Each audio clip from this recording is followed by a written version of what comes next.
Imagine a bond, forged not in blood, but in shared purpose and unwavering belief. For 3 years, Jesus and his 12 disciples were inseparable. They walked the dusty roads of Judea together, shared meals under starry skies, and listened as he spoke of a kingdom built on love and forgiveness. Among them was Judas Iscariot, a trusted friend, the one who managed their finances. He was part of the inner circle, a witness to miracles, a keeper of secrets. But a shadow was growing in Judas's heart, a darkness that no one, not even his closest companions, could see. The city of Jerusalem buzzed with anticipation. It was the Passover festival, a time of celebration and reflection.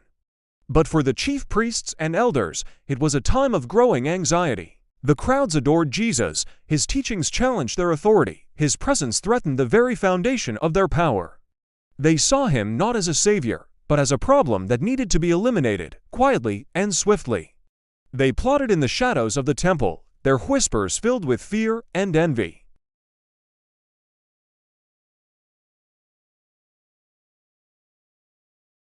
While Jesus and his disciples prepared for the Passover meal, Judas slipped away. He walked through the winding streets of Jerusalem, his footsteps echoing a decision that would alter the course of history.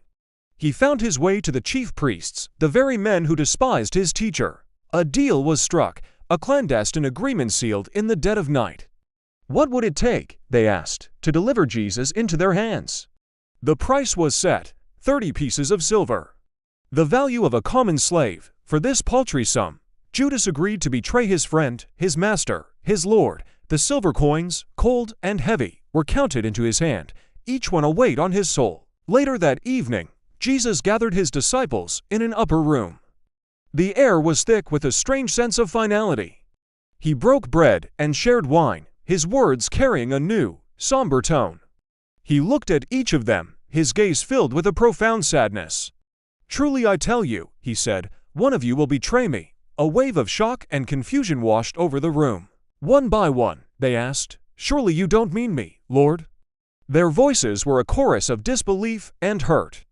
How could it be, after everything they had shared?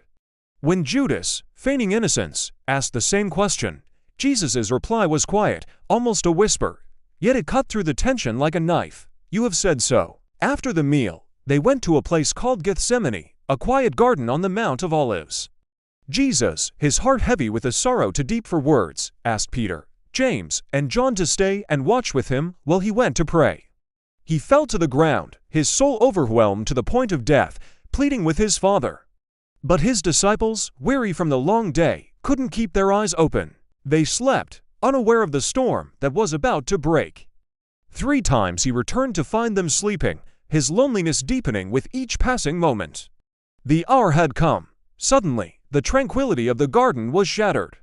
The flicker of torches cut through the darkness, and the clang of armor echoed among the ancient olive trees. A large crowd appeared, a mix of soldiers and officials from the chief priests, armed with swords and clubs.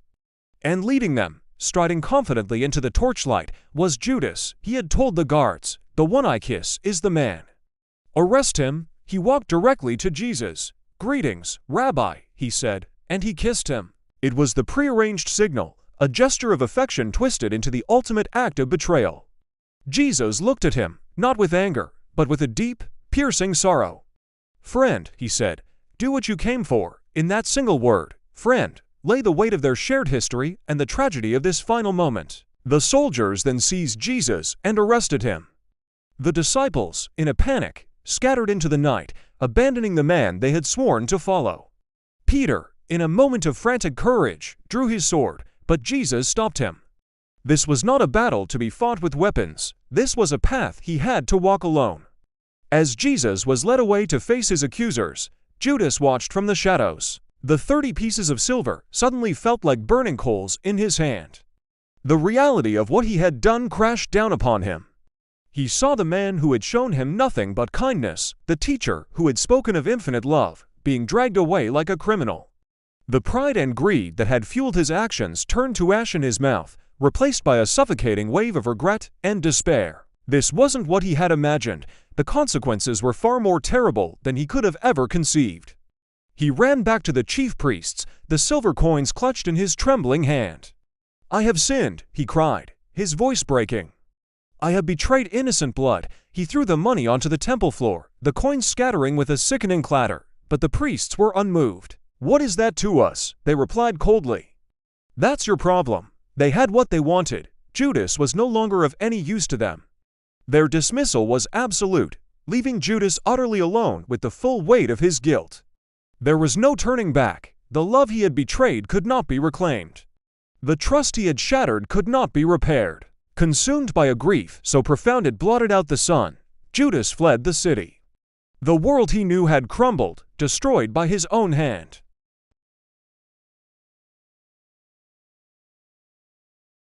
It had cost him his friend, his purpose, his hope, and ultimately, his very soul. He had gained a handful of coins, but lost a treasure beyond all measure. In the end, the cost of greed was not just betrayal, but a hollow, devastating emptiness from which there was no escape. Thanks for watching.